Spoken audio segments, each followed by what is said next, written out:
नवरात्र पूजन के चौथे दिन मां कुष्मांडा की उपासना की जाती है। इनके दिव्य तेज और प्रकाश से समस्त दिशाएं अलौकिक हो जाती हैं। माता कुष्मांडा की 8 भुजाएं हैं, जिनके कारण इन्हें अष्टभुजा भी कहा जाता है। इनके हाथों में कमंडल, धनुष, वाण, कमल पुष्प, अमृत से भरा कलश, चक्र और गदा सुशोभित है, जबकि 8वें हाथ में सभी सिद्धियों और निधियों को प्रदान करने वाली जप माला है। माता की सवारी सिंह है, जो शक्ति और साहस का प्रतीक माना जाता है। ऐसी मान्यता है कि जब सृष्टि अंधकारमय थी, तब मां कुष्मांडा ने अपनी मंद मुस्कान से ब्रह्मांड की रचना की थी।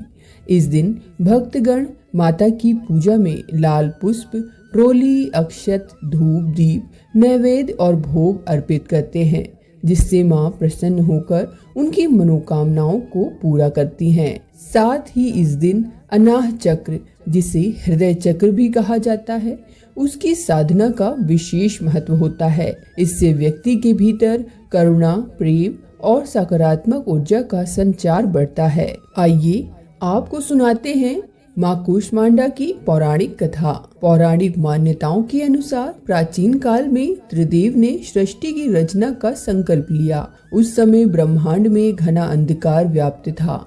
समस्त सृष्टि अंधकारमय थी। चारों ओर शांति थी। न कोई संगीत, न कोई ध्वनि, केवल एक गहरा सन्नाटा था।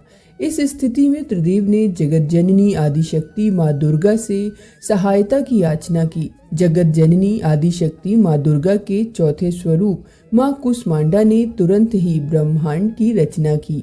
ऐसा कहा जाता है कि माँ कुष्मांडा ने अपनी हल्की मुस्कान से सृष्टि का निर्माण किया। माँ के चेहरे पर फैली मुस्कान से संपूर्ण ब्रह्मांड प्रकाशमय हो गया। इस प्रकार अपनी मंद मुस्कान से ब्रह्मांड की रचना करने के कारण जगत जननी आदिशक्ति को माँ कुष्मांडा के नाम से जाना गया। माता की महिमा अद्वितीय है। माँ का निवास स्थल सूर्य लोक है। ब्रह्मांड की सृजन करने वाली माँ कुष्मांडा के मुखमंडल पर जो तेज है, वही सूर्य को प्रकाशवान बनाता है। माँ सूर्य लोक के भीतर और बाहर हर जगह निवास करने की क्षमता रखती है। माँ के मुख पर एक तेजोमय आभा प्रकट होती है, जिससे समस्त जगत का कल्याण होता है। कहा जाता है कि माँ कुष्मांडा को नारंगी, नीला और पीला रंग अति प्रिय है। नवरात्र के चौथे दिन माँ कुष्मांडा की पूजा के समय इन रंगों के कपड़े पहनने से माँ प्रसन्न होती हैं और अपने भक्तों को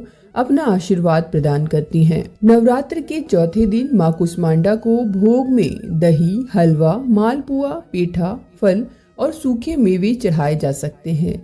मान्यता है कि ऐसा करने से माँ प्रसन्न होती हैं और अपने भक्तों की मनोकामनाएं पूरी करती हैं।